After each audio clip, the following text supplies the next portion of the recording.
Eu sou Alessandra Procópio, trabalhadora do Centro Espírita Fraternal Teresa d'Ávila, e estou aqui para que juntos possamos refletir um pouco sobre o Evangelho de Jesus.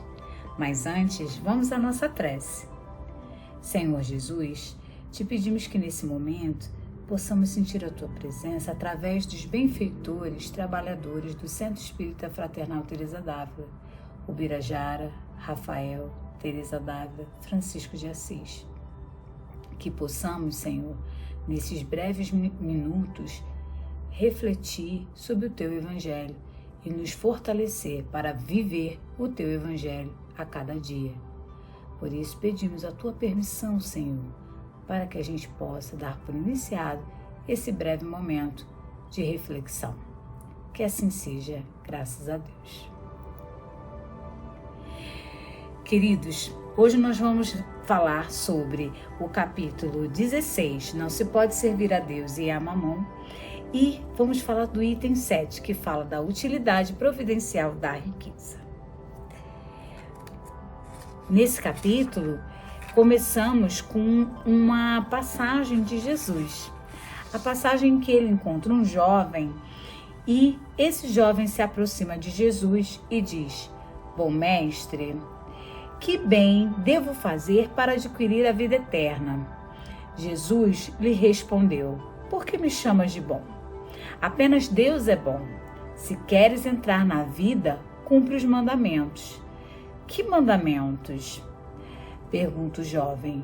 Diz-lhe Jesus: Não matarás, não cometerás adultério, não furtarás, não prestarás falso testemunho, honrarás teu pai e tua mãe e amarás o teu próximo como a ti mesmo. E o jovem lhes disse: Tenho respeitado todos esses mandamentos desde que cheguei à juventude. O que falta ainda? Jesus lhes respondeu: Se tu queres ser perfeito, vai, vende o que tens e dá aos pobres, e terás um tesouro no céu. Depois, vem e segue-me. O jovem, ouvindo essas palavras, retirou-se muito triste, porque possuía muitos bens. Jesus então disse aos seus discípulos: Em verdade vos digo que é bem difícil que um rico entre no reino dos céus. Eu vos digo ainda uma vez, é mais fácil um camelo passar pelo buraco de uma agulha do que um rico entrar no reino dos céus. Esse trecho, essa passagem foi anotada por Mateus, foi anotada também por Lucas e também por Marcos. Mas vamos pensar, se nós, ainda espíritos na caminhada, perfectíveis e que ainda fazemos tantas escolhas difíceis, não seríamos capazes de entregar a uma criança um instrumento em que essa criança possa se ferir? Será que a riqueza seria um obstáculo para que o homem pudesse estar vivenciando o reino de Deus? Muitas pessoas, ao lerem essa passagem, entenderam que a riqueza era algo que impediria as pessoas de entrar no reino dos céus.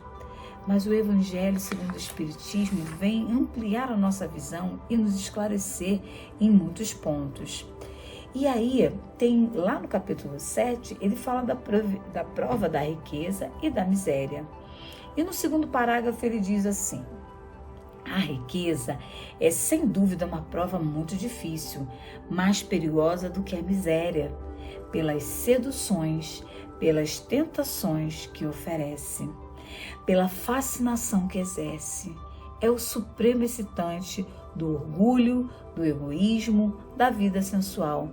É o laço mais poderoso que liga o homem à terra e afasta seus pensamentos do céu.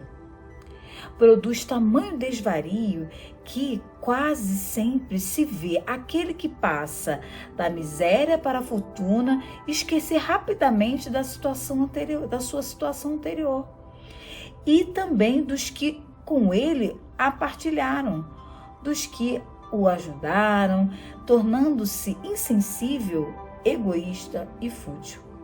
Porém, embora a riqueza torne a jornada mais difícil, isso não quer dizer que a torne impossível e que não possa vir a ser um meio de salvação nas mãos daquele que sabe utilizá-la, como ocorre com o uso de certos venenos que podem desenvolver a saúde quando usados oportunamente e com discernimento.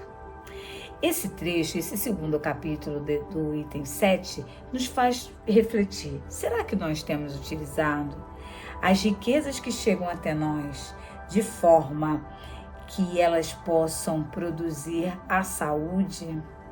Ou será que muitas vezes a gente tem se apegado às riquezas e elas têm nos afastado o nosso pensamento do Cristo?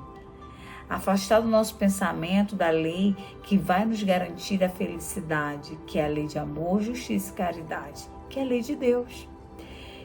Nesse trecho, ele nos ajuda a refletir que a questão não é a riqueza, e sim a maneira como a gente se relaciona com esses bens que chegam até nós.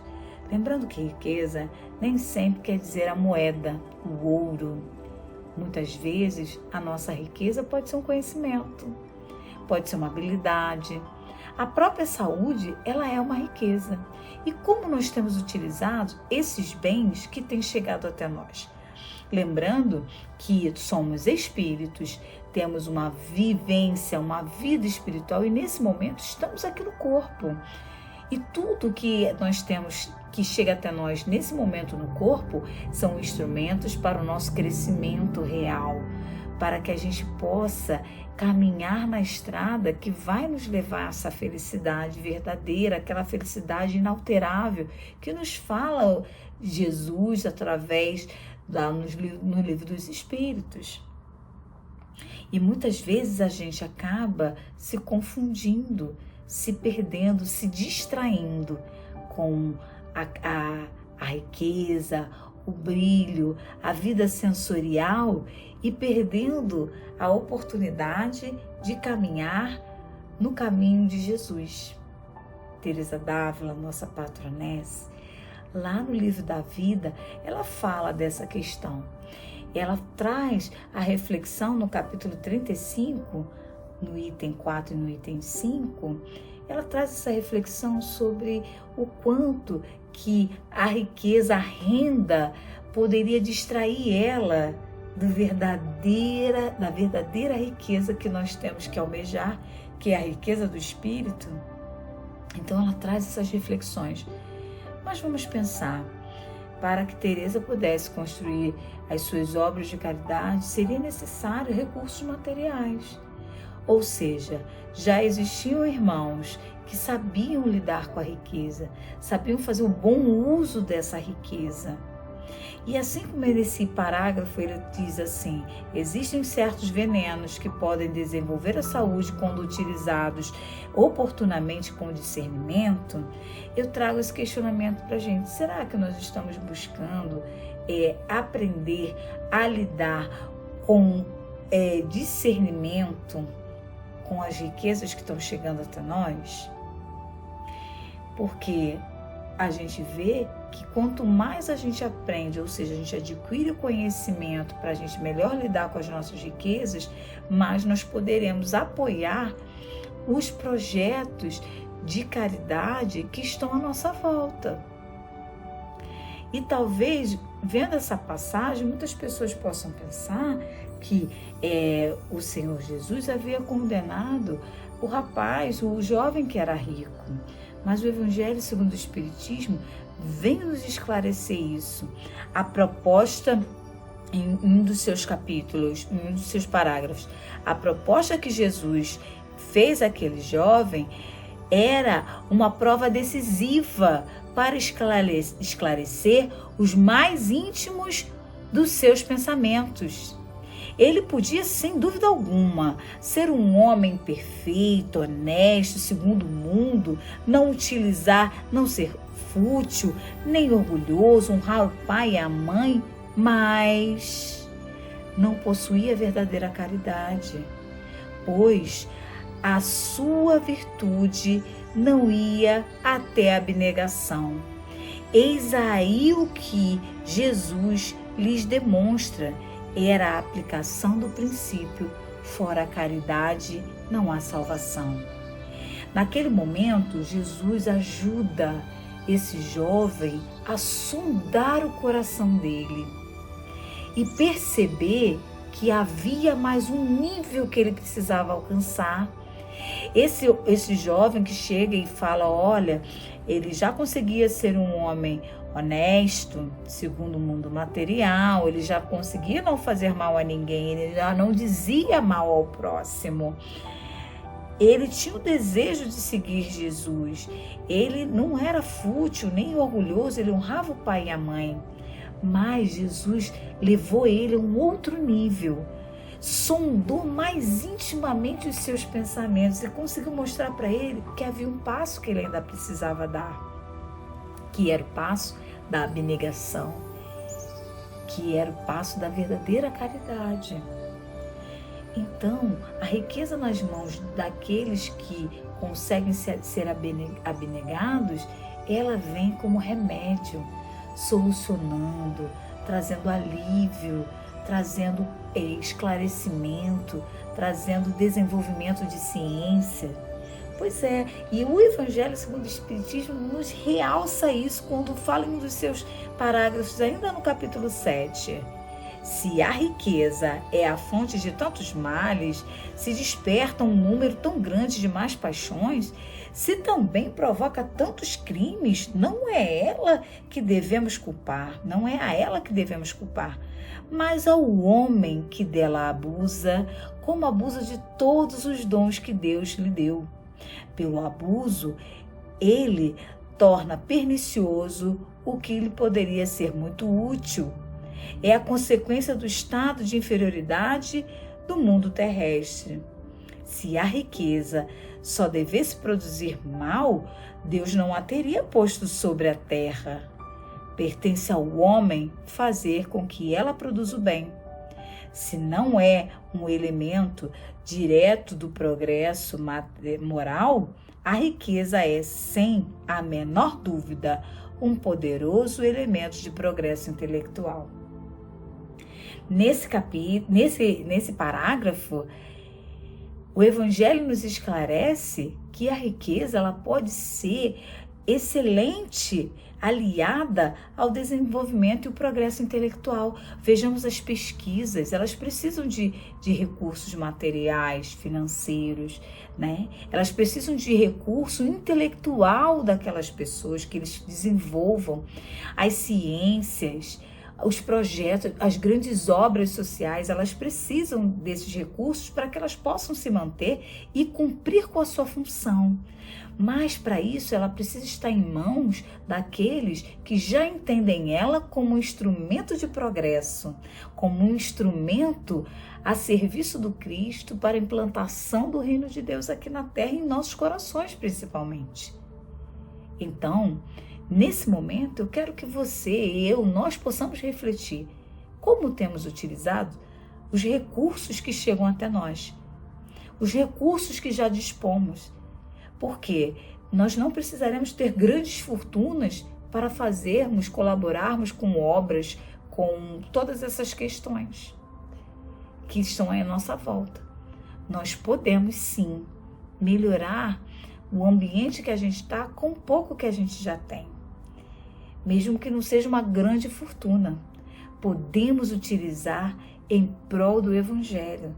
E utilizando com esse olhar de abnegação, podemos assim ajudar a implantação do reino de Deus em nossos corações e à nossa volta onde estiver. Então, por isso, vamos nesse momento agradecer ao Senhor tudo aquilo que Ele dispôs e que chega até nossas mãos, e pedir a Ele que sonde o nosso coração e nos mostre onde nós precisamos avançar para que possamos bem utilizar a riqueza que temos. Senhor, ajuda-nos a utilizar com sabedoria, a utilizar, Senhor, de forma produtiva e providencial, Senhor, todas as riquezas que chegam até nossas mãos, para que possamos, Senhor, ao retornar ao plano espiritual, ter o coração contente e alegre por termos contribuído com a Tua obra, Senhor. Fortalece-nos, ajuda-nos nos momentos em que a gente ainda não conseguia enxergar os nossos apegos. Mostra-nos, Senhor, os nossos apegos para que a gente possa transformar e poder dizer: Senhor, eu fiz tudo o que pude com os recursos que o Senhor me deu. Muito obrigada, Senhor, por cada um desses recursos e que possamos estarmos atentos às oportunidades de utilizá-los em prol de nós mesmos e do nosso próximo, mas principalmente, Senhor, em prol de mostrar que o reino de Deus pode ser vivido aqui na terra ainda de forma mais simples, mas que pode. Muito obrigada, Senhor Jesus, por esse momento. Que assim seja, graças a Deus.